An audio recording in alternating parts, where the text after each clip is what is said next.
orang-orang yang menerima berkat melalui salib Kristus. Orang-orang ini yang akan kita lihat bersama secara sepintas saudara-saudara adalah sebenarnya orang-orang yang tidak layak. Tetapi oleh kemurahan Tuhan, maka mereka menerima berkat di dalam peristiwa penyaliban Tuhan Yesus Kristus. Lebih jauh daripada itu, orang-orang ini sebenarnya adalah gambaran dari saudara dan saya. Kita juga sebenarnya adalah orang-orang yang tidak layak, tetapi kita sudah diberkati oleh kematian Tuhan Yesus Kristus. Matius 27 ayat 16, kemudian kita loncat ayat yang ke-26. Kita lihat pribadi pertama, siapa orang tersebut.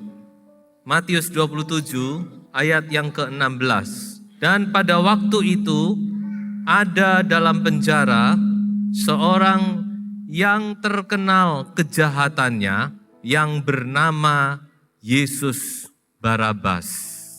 Ayat 26. Lalu ia membebaskan Barabas bagi mereka, tetapi Yesus disesahnya lalu diserahkannya untuk disalibkan.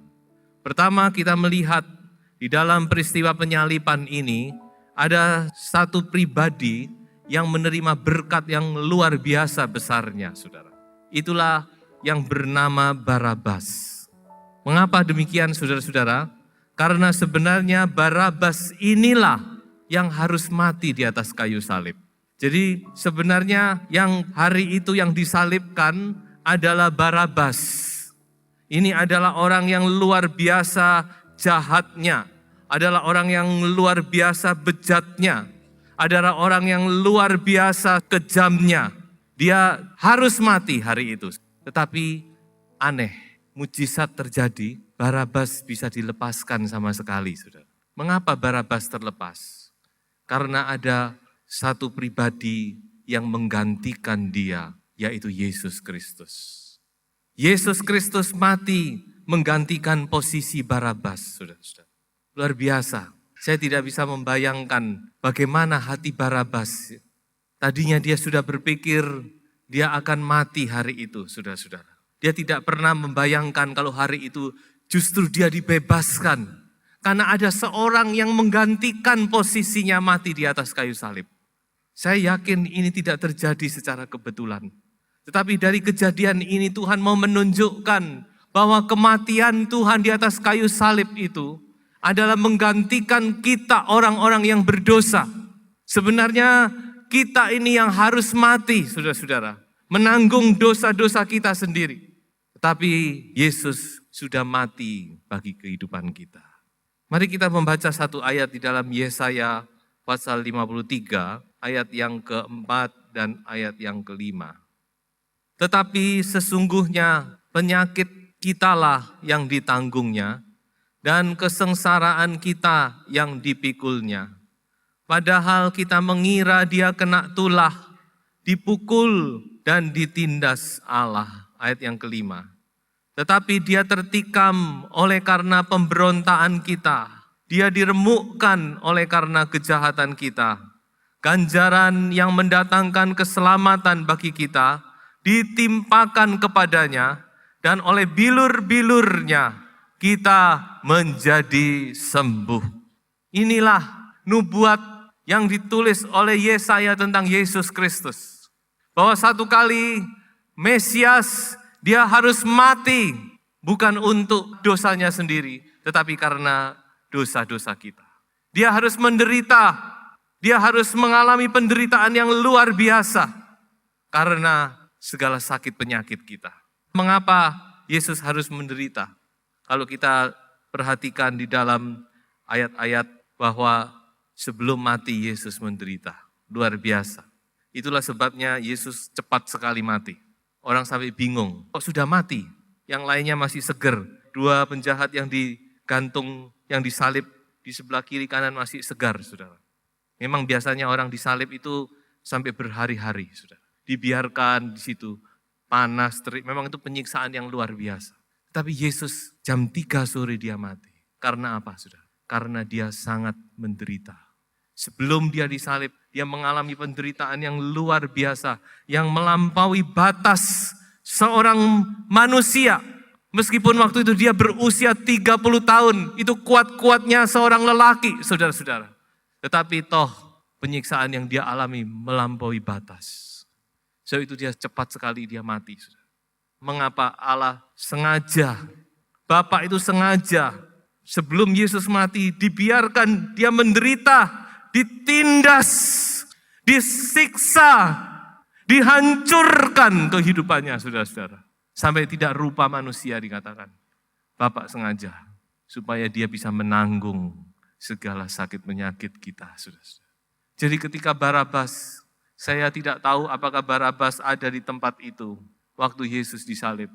Kalau dia ada pun, saya yakin kalau dia melihat ke salib itu, dia berkata, sebenarnya aku yang harus ada di sana. Kalau Barabas masih tidak bertobat, sudah kenemenan itu, saudara. Memang Alkitab tidak memberitahu bagaimana kelanjutan dari Barabas. Tetapi kalau saya katakan kalau Barabas hari itu dia tidak bertobat, itu sudah keterlaluan. Saudara-saudara, mari kita sama-sama bertobat hari ini.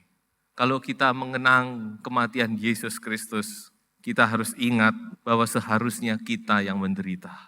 Bukan Yesus, bukan dia yang tidak bersalah, yang melakukan kebaikan, yang menolong orang. Tetapi seharusnya kita harus mati oleh karena kejahatan kita.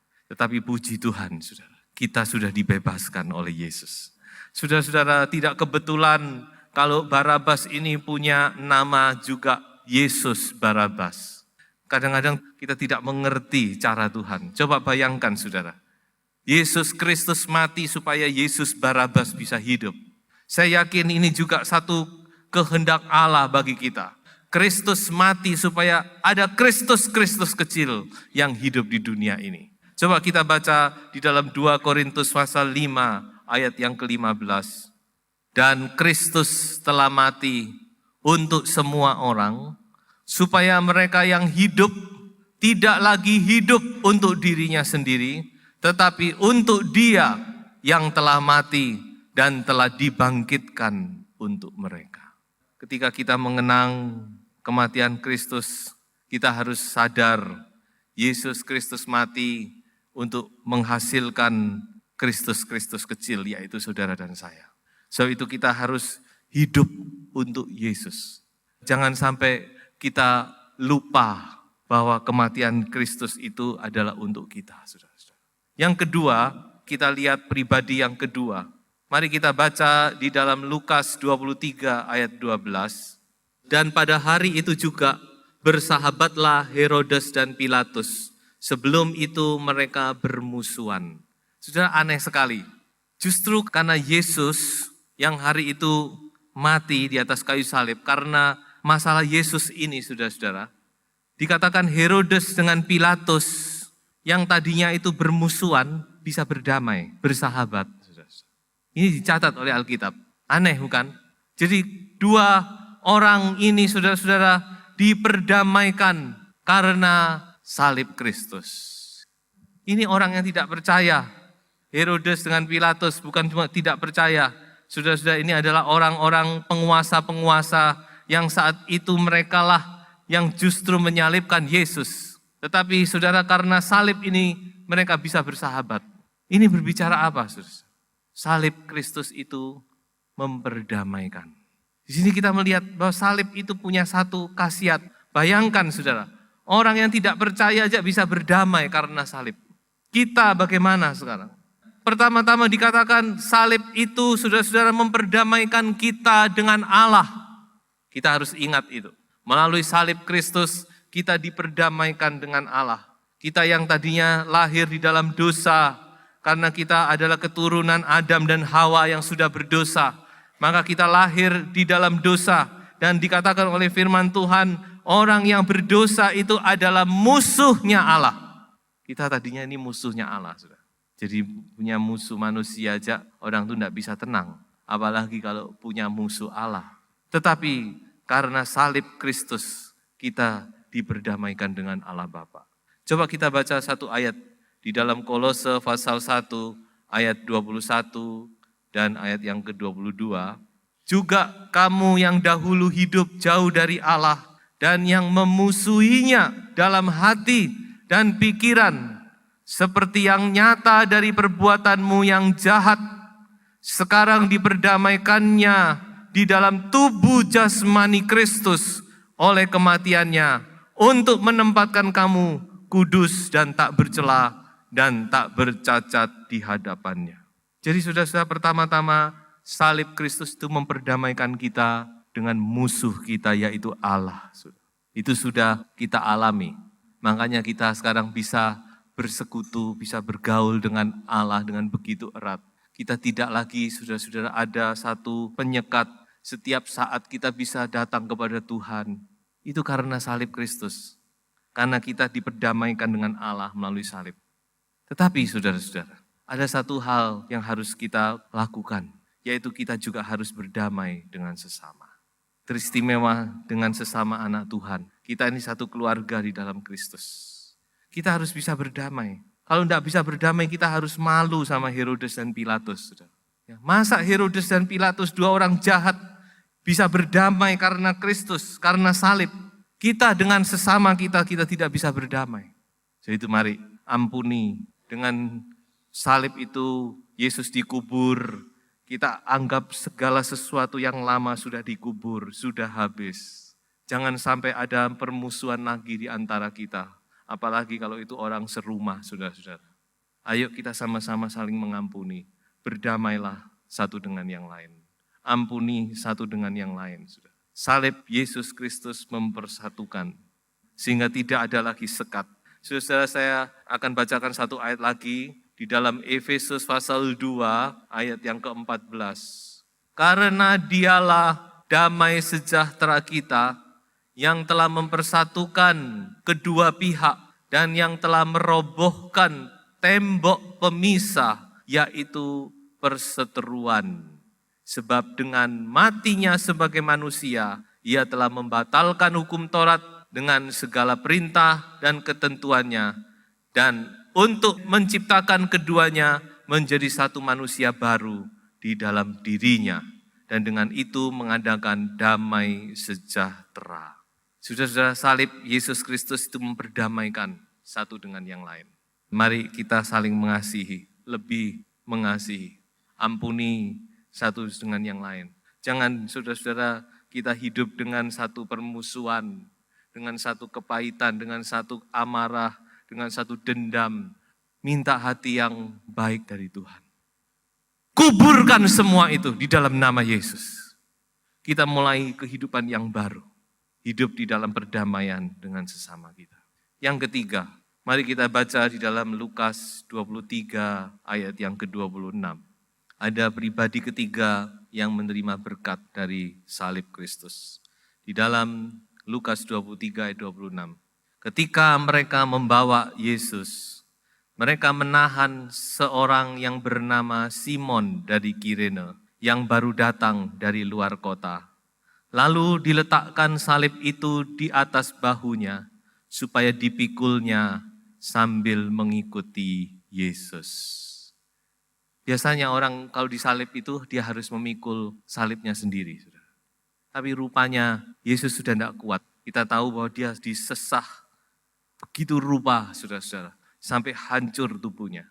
Mungkin dia sudah terlalu banyak mengeluarkan darah. Mungkin dia sudah tidak kuat, saya tidak mengerti. Kenapa? Kok serdadu Roma itu tiba-tiba comot saja seorang memikul salib Yesus. Dia mengikut Yesus ke Golgota. Mungkin ada orang berkata, waduh apes Simon ini. Tidak ikut apa-apa, ikut mikul salib. Tetapi saya katakan, Simon adalah orang yang berbahagia dari Kirene. Mengapa, saudara-saudara? Karena dia bisa mendapat bagian di dalam penderitaan tubuh Kristus. Memang mungkin secara fisik dia capek, tapi yang dipikul itu salib Kristus, saudara-saudara. Tuhan pernah berkata kepada murid-muridnya, kalau kamu mau mengikut aku, mau menjadi muridku, kamu harus mikul salibmu setiap hari. Jadi setiap kita punya salib. Tetapi yang dipikul oleh Simon bukan salibnya, tetapi salib Kristus. Berbicara tentang apa salib Kristus ini, saudara? Ini berbicara tentang penderitaan oleh karena tubuh Kristus, yaitu jemaat Tuhan. Tidak banyak orang yang seperti Simon ini, orang Kirene.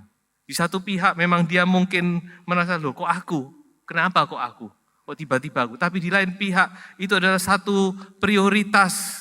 Kalau dia bisa memikul salib Kristus, dia menolong Kristus. Dia ikut mengambil bagian di dalam penderitaan Kristus. Dan Rasul Paulus berkata itu adalah kasih karunia. Kalau kita juga mendapat bagian di dalam penderitaan Kristus. Itu kasih karunia. Ada seorang tokoh dalam Alkitab, yaitu Epafroditus. Coba kita baca Filipi pasal 2 ayat 30. Epafroditus dikatakan dia nyaris mati oleh karena pekerjaan Kristus. Dia mempertaruhkan jiwanya untuk memenuhi apa yang masih kurang dalam pelayananmu kepadaku.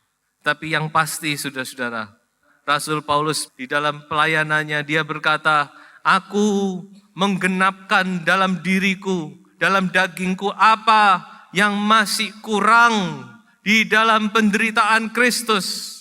Jadi rupanya ada bagian-bagian penderitaan yang masih kurang dan itu harus ditanggung saudara-saudara. Dan orang-orang yang mendapat bagian ini adalah orang-orang yang khusus. Tidak semua orang. Tetapi saudara, kalau kita menjalani firman Tuhan berkata ada kemuliaan yang kekal. Buktinya Simon ini dari Kirene. Karena dia memikul salib Kristus. Selama-lamanya namanya diingat. Sepanjang sejarah manusia dia tetap disebutkan Simon orang Kirene yang memikul salib Yesus ke Golgota. Berbahagialah orang-orang yang demikian, saudara-saudara. Ya, coba kita baca di dalam 1 Petrus pasal 4 ayat 12. Saudara-saudara yang kekasih, janganlah kamu heran akan nyala api siksaan yang datang kepadamu sebagai ujian. Seolah-olah ada sesuatu yang luar biasa terjadi atas kamu.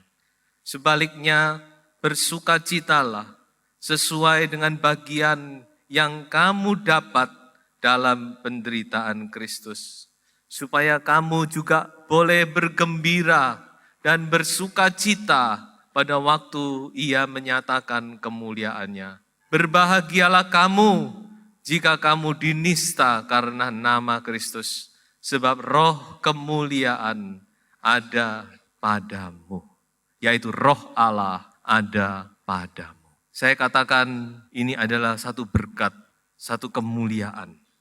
Walaupun sesaat mungkin ada penderitaan, tetapi di balik itu ada kemuliaan yang menanti.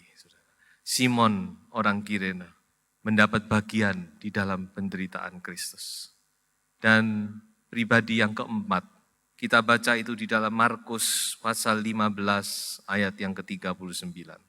Waktu kepala pasukan yang berdiri berhadapan dengan dia melihat matinya demikian, berkatalah ia, sungguh orang ini adalah anak Allah. Saya perhatikan keempat orang ini, semua adalah orang-orang yang menurut kita itu orang kafir tidak bertobat. Tapi justru mereka mengalami berkat-berkat melalui salib Tuhan. Yang pribadi yang keempat ini kepala pasukan yang menyalibkan Yesus. Coba saudara bayangkan, orang yang menyalibkan Yesus saja diberkati. Saudara, betapa luar biasanya kasih Tuhan. Orang yang menyalibkan Yesus, yang ngasih komando, ayo tancapkan paku di tangannya, tancapkan paku di kakinya. Orang ini saja masih diberkati. Karena ketika dia melihat Yesus mati, dia melihat fenomena alam yang terjadi. Dia tahu ini bukan sembarang orang. Lalu dia mengaku sungguh orang ini adalah anak Allah.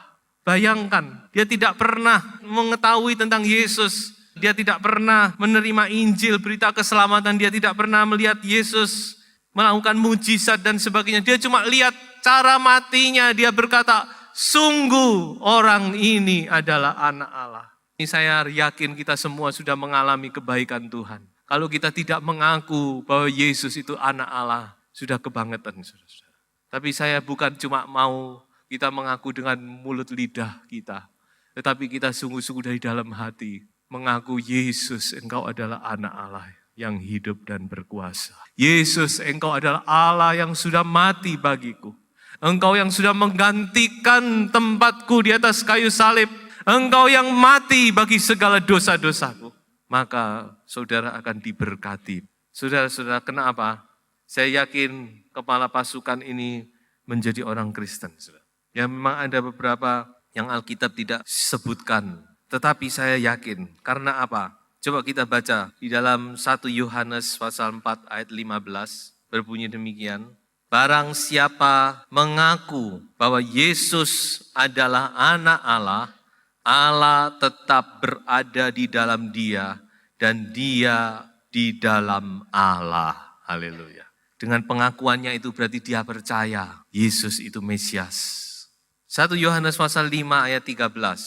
Semuanya itu kutuliskan kepada kamu, supaya kamu yang percaya kepada nama anak Allah, tahu bahwa kamu memiliki hidup yang kekal. Betapa luar biasanya kasih Tuhan itu. Orang yang membunuh dia, yang mengepalai penyaliban, bisa selamat dan menerima hidup yang kekal. Apalagi saudara dan saya, kita yang sudah percaya kepada Yesus. Saya yakin Tuhan mau menyelamatkan saudara. Tuhan bukan cuma mau lewat begitu saja, tetapi Tuhan mau menjamah setiap kehidupan saudara. Kalau saudara membuka hati, saudara mengaku, saudara memuji, meninggikan Yesus sebagai anak Allah, Tuhan akan menyelamatkan saudara. Kehidupan yang kekal adalah bagian kita.